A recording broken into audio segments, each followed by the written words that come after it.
Assalamualaikum warahmatullahi wabarakatuh. Di video kali ini saya akan mempresentasikan ilmu anatomi hewan. Sebelumnya perkenalkan dulu, saya Anissa Ayu Harasati dengan NIM A4202100071 dari Program Studi Pendidikan Biologi Universitas Muhammadiyah Surakarta. Ilmu anatomi mencakup antara lain yang pertama ada eudomini, yang kedua ada anatomi analitik, yang ketiga ada anatomi deskriptif, yang keempat ada anatomi topografika, yang kelima ada anatomi komparatif, yang keenam ada anatomi fungsional, dan yang terakhir ada anatomi perkembangan.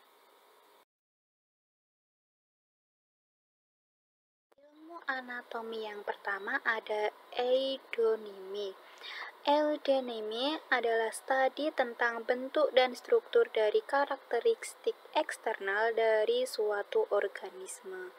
Kenampakan luar tubuh hewan terdiri atas 3 bagian, yaitu kepala atau kaput, badan atau trunkus, dan ekor cauda.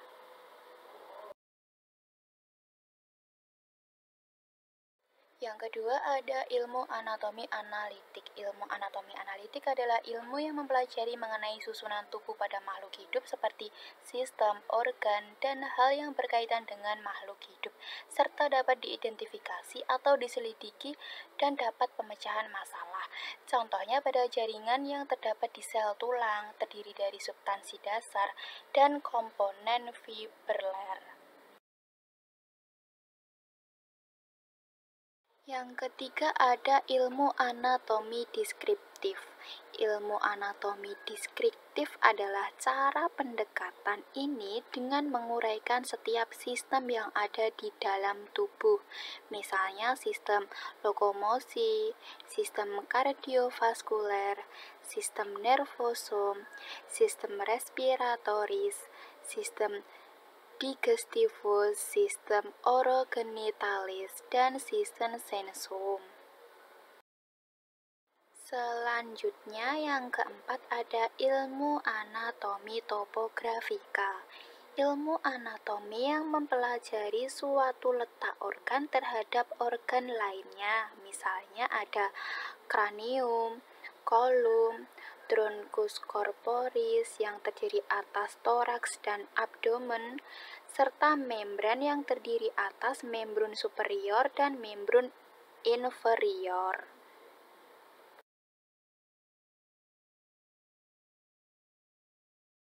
Selanjutnya ada ilmu anatomi komparatif.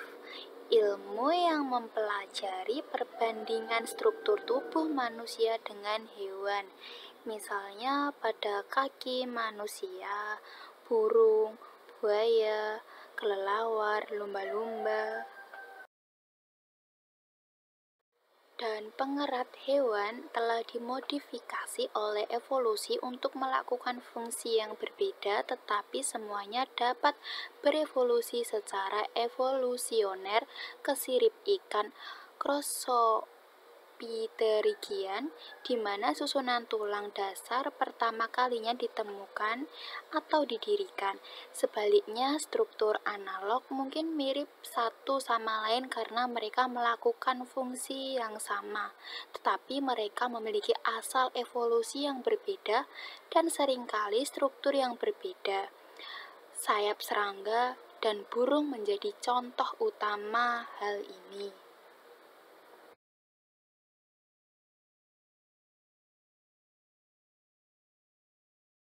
Yang keenam ada anatomi fungsional. Anatomi fungsional ini mempelajari klasifikasi dan filogeni, konsep homologi dan analogi, serta analisis sistem organ tubuh hewan yang meliputi struktur kulit dan organ indera, sistem kerangka dan otot, sistem pencernaan, sistem respirasi, sistem sirkulasi, sistem ekskresi dan osmoregulasi, sistem reproduksi, dan sistem saraf serta kelenjar endokrin dalam kaitannya dengan adaptasi dan fungsinya. Yang terakhir ada anatomi perkembangan. Anatomi perkembangan atau biasa disebut dengan embriologi, yaitu cabang anatomi yang mengkaji perubahan-perubahan sel dari pertama hingga akhir.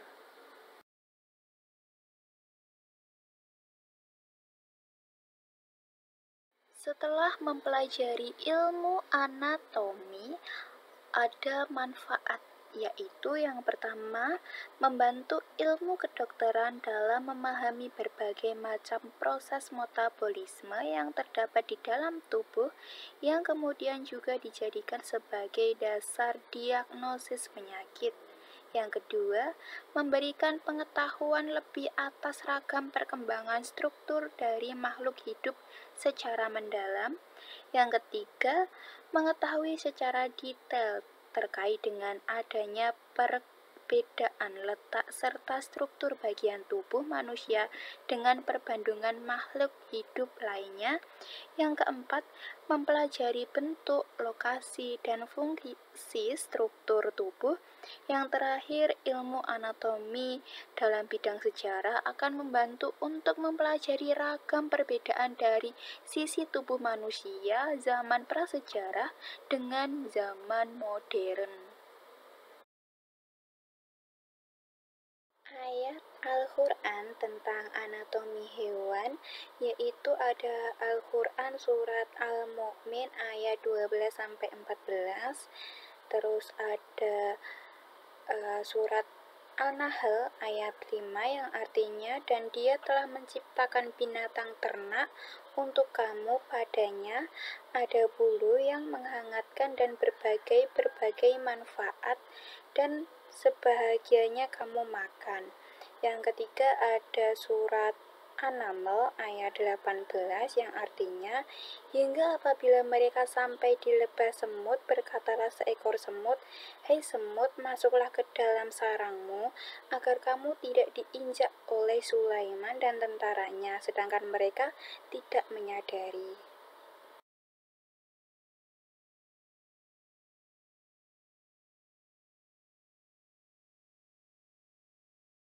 Sekian yang bisa saya sampaikan. Bila ada salah kata, mohon dimaafkan, dan terima kasih atas perhatiannya. Wassalamualaikum warahmatullahi wabarakatuh.